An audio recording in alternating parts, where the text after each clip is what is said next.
I've been saying since last year that interest rates would start going up this year. People said to me, the Reserve Bank of Australia came out and said interest rates won't start going up till 2024. And I was this lone voice going, no, interest rates are going to start going up in 2022. Lock in your interest rate now. And everyone was like, what would she know?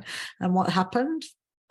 It started to go, interest rates started to go up in 2022. So I don't have a crystal ball. I just watch the economy. So where do I begin to invest? Well, if you're investing in a property, you just start looking at, how much money do you have saved for a deposit? How much money can you borrow?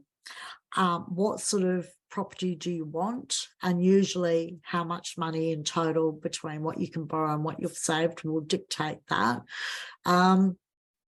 And where do you want to live? So you might decide, I want to live in X suburb. I want to live in Bel Air in Hollywood, and you just don't have enough money to live there. So you then move go to the next suburb out, the next suburb out, the next suburb out, until you can find where you can actually afford to live. And I talk about this in my book, Dream a Big Life. I talk about this. So when you're going to look for a property, whether you're investing in it or you're going to live in it, and even if you're going to live in it, it is still an investment.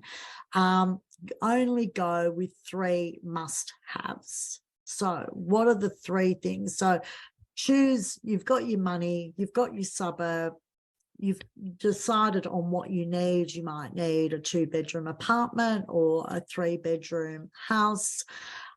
So choose the basics, but other than the basics you should only have 3 must-haves. So something like, I must have an ensuite, or I must have a backyard, and I must have a kids' play area. They're 3. That's it. So when you look at every single solitary thing on the internet, so put into your filters, need 3 bedrooms, for example, backyard, and then you'll get 20 places come up in that suburb. Go and look at all 20. Don't discount any of them. If they fit your criteria, look at all of them. The internet shows you virtually nothing. And I've known people that have gone and looked at a property that they really thought wasn't going to be for them from the internet, and then they've really liked it. It's fitted what they need, absolutely. So, if you have a list of, 20 must-haves, and you watch all these shows and they say, it must have blah facade, or, it must be modern, or it must be this, or it must, and they have about a list of 20. And then they walk in and they're like, yes, it's got all these things, but it doesn't have my fireplace, and that was on my must-have list. Well, you had 20 things on your must-have list.